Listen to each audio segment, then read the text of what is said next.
ఓరి దేవుడా, ఎంత వందే భారత్ ఎక్కుతుంటే మాత్రం మా ఆయన మాత్రము అమ్మో డోర్స్ క్లోజ్ అయిపోతాయి అని చెప్పి అరగంట ముందు తీసుకొచ్చేసాడు. ఇంట్లో పని ఎక్కడిదక్కడ. అప్పటికి గబగబా కానిచ్చుకొని ఎక్కేసాను, ఎందుకంటే డోర్స్ క్లోజ్ అయిపోతాయి కదా. మేము వందే భారత్ లో సెకండ్ టైం అయితే ట్రావెల్ చేస్తున్నాము. దీనిలో మనకి ఏదైనా ఎమర్జెన్సీ ఉంటే మాట్లాడడానికి మన పక్కనే ఒక బటన్ ఇస్తారు, ఎన్నెన్ని స్టాప్స్ ఉన్నాయి, ఎంత టైంలో వెళ్తాము అన్ని కూడా స్క్రీన్ లో కనిపిస్తాయి. ఛార్జింగ్ పిన్స్ ఉంటాయి అండ్ డోర్స్ కి విండోస్ కి మెస్ కూడా వస్తుంది.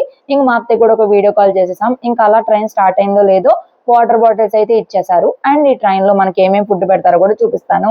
బై బై విజయవాడ, మళ్ళీ ఎప్పుడు వస్తామో చూడాలి. ఇంకా కాసేపటికే స్నాక్స్ అయితే తెచ్చారు. చివడ, ఇంకా చిక్కీ, ఇంకా సమోసా, ఇంకా ప్రీమిక్సెస్, ఇంకా వెట్ వైప్స్ ఒకటి తీసుకొచ్చారు.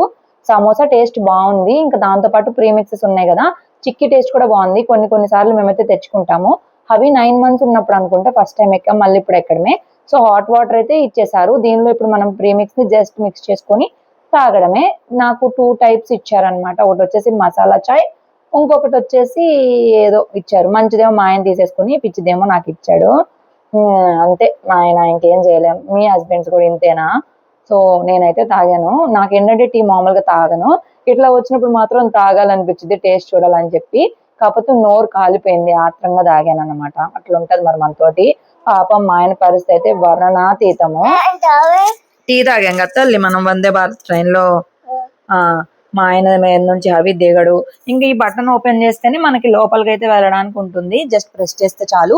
బయటికి వెళ్ళాలంటే సెన్సార్ ఉంటుంది. ఇంకా కాసేపు ఆడుకున్న తర్వాత డిన్నర్ కి ఫుడ్ అయితే వచ్చేసింది. ఈ రోజు సాటర్డే కాబట్టి మేము వెజ్ చెప్పాం. పప్పు, పన్నీర్ కర్రీ, పొటాటో ఫ్రై, ఇంకా రైస్, 3 చపాతీస్ అయితే ఇచ్చారు. చపాతీలు అయితే అస్సలు తినబుద్ధి కాలేదు. ఇంకా కర్డ్ ప్యాకెట్ కూడా ఇచ్చారు. అవి కర్డే తింటున్నాడు, అన్నం తినడంట. ఇంటికి వెళ్ళినాక చూపించాడు వీరంగం అంతా, తినడేమో అనుకున్నాం కానీ. ఇంక నేను ఫుడ్ తినేసాను. ఫుడ్ తిని హవిని కాసేపటి తీసుకెళ్ళి వచ్చేలోపు ఐస్ క్రీమ్ అయితే వచ్చేసింది.